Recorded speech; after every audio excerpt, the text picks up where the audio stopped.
I don't think you're going to die in church today if you give.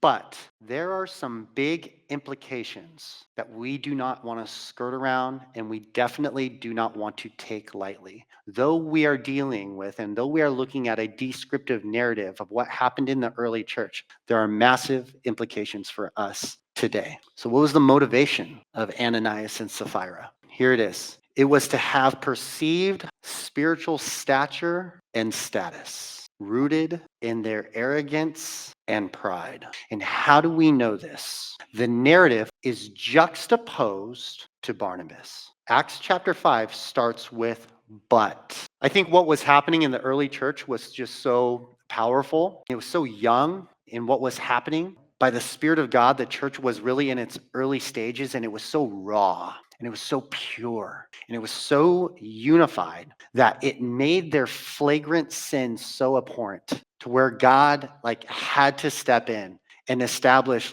here's the thing. I'm sorry, you don't mess around with my holiness and you don't mess around with my people. You don't. You don't do that. That's where I draw the line. And notice that these are people from within the church. You don't do that. It's like God is saying you have to understand the lengths that it took for me to wrap my arms around you all because I love you and I sent my son to come into this earth and to die a painful death and to be betrayed. And now you have the gift of the Holy Spirit.